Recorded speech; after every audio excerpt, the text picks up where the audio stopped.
प्रिय विद्यार्थियों, आज का टॉपिक है बीए फर्स्ट ईयर, जिसका प्रमुख शीर्षक है भारतीय संस्कृति का अर्थ एवं आदर्श। सभ्यता एवं संस्कृति मनुष्य अपनी बुद्धि का प्रयोग कर विचार और कर्म के क्षेत्र में जो सर्जन करता है उसी को संस्कृति कहते हैं।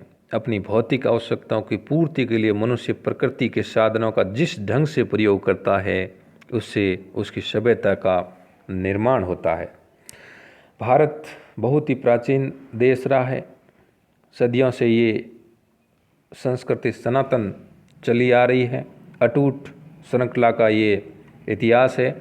भारतीय संस्कृति सार्वभौम आदर्शों से प्रेरित रही है।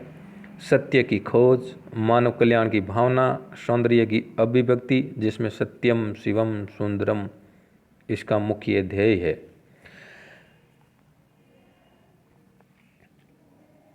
इसका अतीत मानव इतिहास का गौरवपूर्ण अध्ययन है। प्राचीन काल में भारतीय संस्कृति का प्रकाश संसार के अनेक देशों में हुआ था। इतिहास गवाह है कि एशिया महाद्वीप के कई देशों ने भारत से सभ्यता और संस्कृति का पाठ सीखा था। भारतीय संस्कृति की संजीवनी शक्ति अनुपम है। प्राचीन विश्व की अनेक सभ्यताएं मिस्र, सुमेर या बेबीलोन, यूनान, रोम आज विलुप्त हो चुकी है, परंतु भारतीय संस्कृति गंभीर राजनीतिक उथल पुथल को बार बार सहकर भी आज तक जीवित है। आधुनिक भारत के इस संस्कृति का विशेष महत्व है। भारतीय संस्कृति का शांति, अहिंसा और विश्व बंधुत्व का आदर्श आज भी विभीषिका से त्रस्त मानव के लिए आशा की एक किरण है। ऐसी स्थिति में इस महान संस्कृति के स्वरूप और गौरवपूर्ण योगदान को भली प्रकार समझना नितांत आवश्यक है। भारतीय संस्कृति की विशेषताएं जो हम इस प्रकार देखते हैं: प्राचीनता, निरंतरता, आध्यात्मिकता, धर्म प्रधानता, विचार स्वातंत्र्य, सहनशीलता, समन्वय शक्ति। इस प्रकार हम इसको अगर विस्तृत रूप में अध्ययन करें तो वो इस प्रकार है। प्राचीनता भारतीय संस्कृति का संसार की प्राचीनतम संस्कृतियों में प्रमुख स्थान है। हड़प्पा, मोहनजोदड़ो, लोथल आदि स्थानों से हुई खुदाई ने हमारे सामने सभ्यता की झांकी प्रस्तुत की है। इस सभ्यता का प्राचीन विश्व की सभ्यताओं के साथ तादात्म्य है। मिस्र, सुमेर, बेबीलोन आदि नदी घाटियों से संपर्क था। अधिकांश इतिहासकार इस सभ्यता का काल 3250 ईसा पूर्व से 2750 ईसा पूर्व तक तय करते हैं, लेकिन हम भारतीय इतिहास के संदर्भ में देखें तो सिंधु घाटी सभ्यता का जो काल निर्धारण था वो था 2300 से 1750 ईसा पूर्व के मध्य।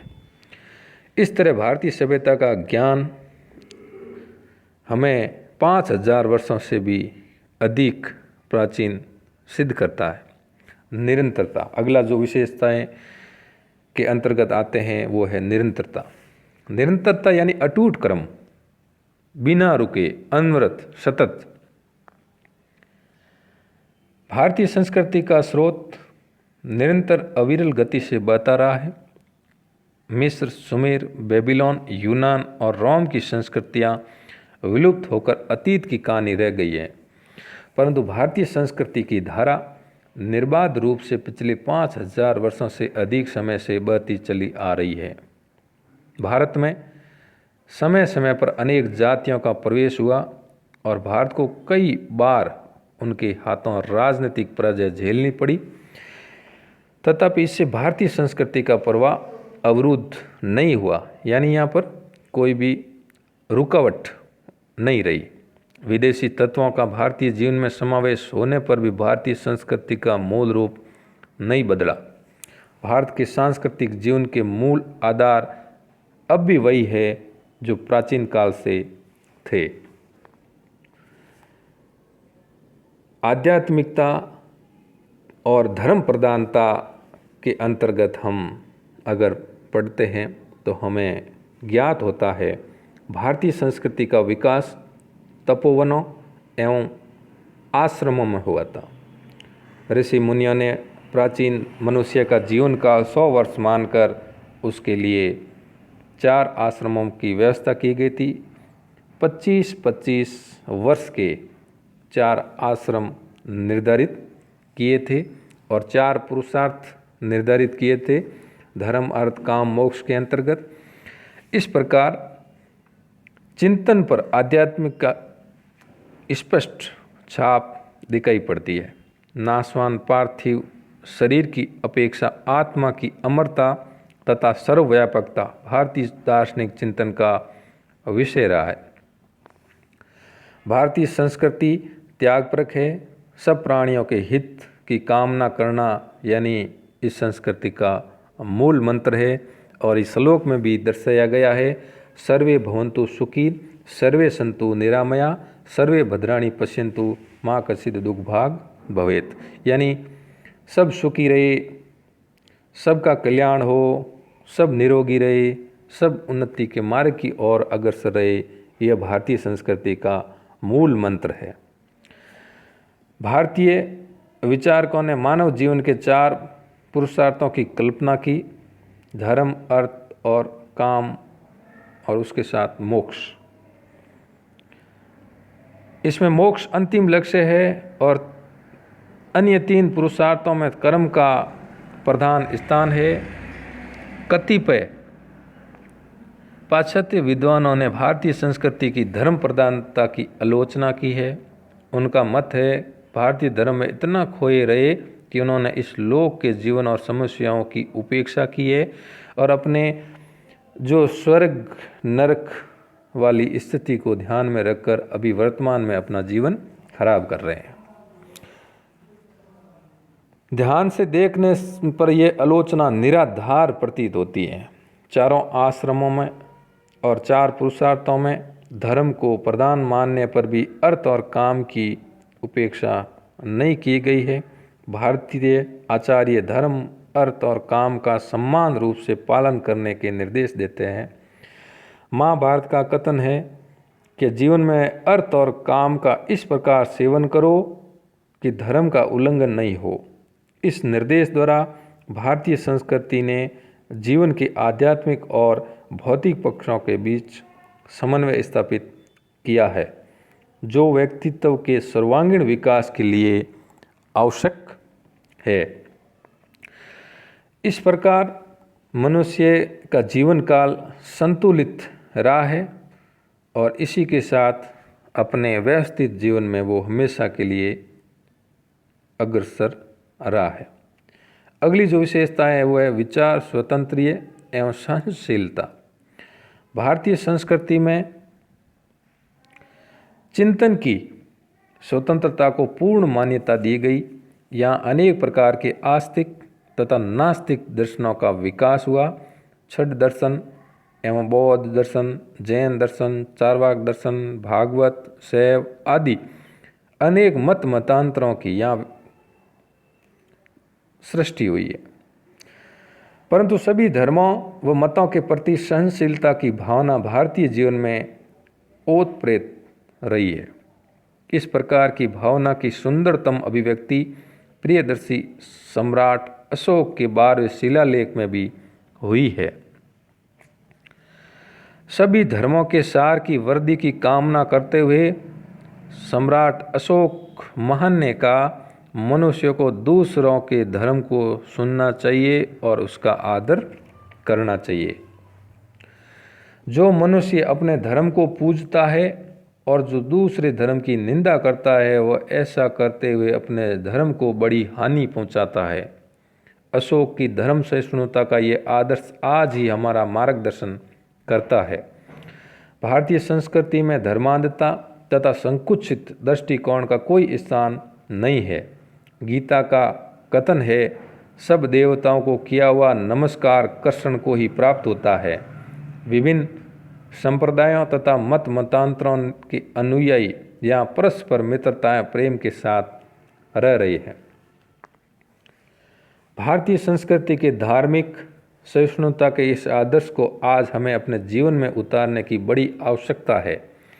अपने से विभिन्न विचारों वाले के प्रति सहनशीलता का आदर्श अपना कर ही हम आज राष्ट्रीय एकता के निर्माण में सहायक हो सकते हैं।